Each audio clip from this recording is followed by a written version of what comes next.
ಅಥವಾ ಅಂಥ ಒಂದು ನಮ್ಮ ಈ ಸಂಘಟನೆಗಳಿಗೆ ಯಾವುದೇ ಹಿಂದೂ ಸಂಘಟನೆ ಇರಲಿ, ಕ್ರಿಶ್ಚಿಯನ್ ಸಂಘಟನೆ ಇರಲಿ, ಇಸ್ಲಾಮಿಕ್ ಸಂಘಟನೆ ಇರಲಿ, ಯಾವುದೇ ಸಂಘಟನೆ ಇರಲಿ ಅಂಥವು ನಡೀತಾ ಇದ್ದರೆ ಅವುಗಳನ್ನು ಕಂಟ್ರೋಲ್ ಮಾಡೋದು ಸರ್ಕಾರದ ಕೆಲಸ. ಯಾಕೆಂದರೆ ಸರ್ಕಾರಿ ಕೆಲಸ ಮಾಡೋದಕ್ಕೆ ನಿಯಮ ಆದಂಥ ಜನರಿಂದ ಆಗಿದಂಥ ಒಂದು ಏನಪ್ಪ ಅಂದರೆ ಸಂಸ್ಥೆ. ಈ ನೆಲೆಗಟ್ಟಿನಲ್ಲಿ ಯೋಚನೆ ಮಾಡಿದಾಗ ಇದು ತಿದ್ದುಪಡಿ ತರೋದು ಸರಿ ಅದ.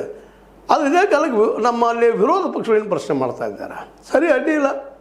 ಹಾಗಾದ್ರೆ ಹಿಂದೂ ಸಂಘಟನೆಗಳು ಅದರಲ್ಲೂ RSS ಇದರ ಹಣದ ಮೂಲ ಯಾವುದು, ಇದಕ್ಕೆ ದುಡ್ಡು ಎಲ್ಲಿಂದ ಬರ್ತಾ ಇದೆ? ಯಾಕಂದರೆ ಇಲ್ಲಿ ಅನೇಕ ಇವತ್ತು ಸ್ಕೀಮ್ಗಳು ನೋಡಿದ್ವಿ ನಾವು, ಸಾಕಷ್ಟು ಸ್ಕೀಮ್ ಅವರು ವಿರೋಧ ಪಕ್ಷಗಳು ಅಂತದ್ದು.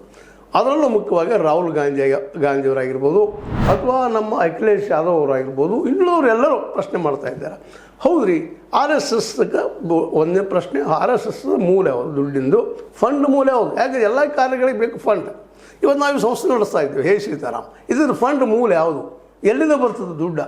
ಭಯೋತ್ಪಾದಕರಿಂದ ಬರ್ತಾ ಇದೆಯೋ, ಯಾವುದಕ್ಕಾಗಿ ಬರ್ತಾ ಇದೆಯೋ, ಇವ್ರು ಏನು ಕೆಲಸ ಮಾಡ್ತಾ ಇದ್ದಾರೋ? ಹೌದು ಸರಿ ಅದೇ ಮಾತು ಕೇಳಿ. ಆದರೆ ಒಳ್ಳೆ ಕೆಲಸ ಮಾಡ್ತಾ ಇದ್ದಾರೆ, ಸಮಾಜ ಕಟ್ತಾ ಇದ್ದಾರೆ, ಸಮಾಜಕ್ಕೆ ಒಳ್ಳೆ ಕೆಲಸ ಮಾಡ್ತಾ ಇದ್ದಾರೆ. ಇಲ್ಲಿಯೇ ದೇವಾಲಯಗಳನ್ನು ಉಳಿಸಿಕೊಂಡು ಸಂಸ್ಕೃತಿಯನ್ನು ಬೆಳೆಸಿಕೊಂಡು ಸತ್ಯ ಹೇಳುವಂಥ ಕೆಲಸ ಮಾಡುವಂಥ ಇದ್ರೆ ಅಡ್ಡಿಲ್ಲಪ್ಪ. ಆದರೆ ಇದು ಭಯೋತ್ಪಾದನೆಗೆ ಅಥವಾ ಹಿಂದೂ ಮುಸ್ಲಿಂ ಜಗಳಕ್ಕೋ ಅಥವಾ ಹಿಂದೂ ಕ್ರಿಶ್ಚಿಯನ್ ಜಗಳಕ್ಕೋ ಕ್ರಿಶ್ಚಿಯನ್ ಮುಸ್ಲಿಂ ಜಗಳಕ್ಕೋ ಹಚ್ಚೋದಕ್ಕೆ ಯೂಸ್ ಆಗ್ತಿದ್ರೆ, ಉಪಯೋಗ ಆಗ್ತಿದ್ರೆ ತಪ್ಪು. ಯಾರೂ ಮಾಡಲಿಲ್ಲ, ಅದು ತಪ್ಪಲ್ಲ. ಹೀಗಾಗಿ ಇವತ್ತು ತಿದ್ದುಪಡಿ ತರ್ತಾ ಇದ್ದೀವಿ ಅಂತ ಹೇಳಿದಾಗ ವಿರೋಧ ಪಕ್ಷಗಳು ಕೇಳ್ತಾ ಇದ್ದಾರೆ, RSS ನಿಮ್ಮ ಮೂಲ ಯಾವುದು? ಯಾಕಂದ್ರೆ ಸರ್ಕಾರದ ಹಲವು ಸ್ಕೀಮ್ಗಳು, ಅನೇಕ ಯೋಜನೆಗಳು ಘೋಷಣೆ ಆಗಿದ್ದಾವೆ. ಆ ಘೋಷಣೆಗಳಲ್ಲಿ ಹೆಚ್ಚು ಕಡಿಮೆ ಕೇವಲ ಎಷ್ಟಪ್ಪ ಅಂದ್ರೆ 21% ಮಾತ್ರ, ಎಷ್ಟು 21% ಮಾತ್ರ ಯೋಜನೆಗಳು ಖರ್ಚಾಗ್ಯದ. ಉಳಿದ 79% ದುಡ್ಡು ಏನಾಗ್ಯದಪ್ಪ ಅಂದ್ರೆ ಎಲ್ಲಿ ಹೋಗ್ಯದ? ಆ ದುಡ್ಡು ಯಾರಿಗೆ ಹೋಯಿತು, ಎಲ್ಲಿ ಹೋಯಿತು? ಇವತ್ತಿಗೂ ಸರ್ಕಾರ ಅದನ್ನು ಬಿಡಿಸ್ತಾ ಇಲ್ಲ ಅನ್ನೋದು ವಿರೋಧ ಪಕ್ಷಗಳ ಮುಖ್ಯ ಪ್ರಶ್ನೆ.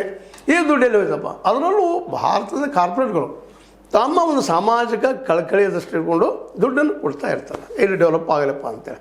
ಆ ದುಡ್ಡು ಎಲ್ಲಿ ಹೋಯಿತು? ಆ ದುಡ್ಡಿನಿಂದ ಇವತ್ತು ಅನೇಕ ಯೋಜನೆಗಳು ಹಾಕ್ಕೊಂಡ್ರು. ಆ ದುಡ್ಡು ಖರ್ಚಾಗಿದ್ದು ಸಾವಿರಾರು ಕೋಟಿ ರೂಪಾಯಿ ಹಾಕಿದ್ದಾರೆ, ಲಕ್ಷಾರು ಕೋಟಿ ರೂಪಾಯಿ ಹಾಕಿದ್ದಾರೆ, ಖರ್ಚು ಮಾಡಿದ್ದಾರೆ.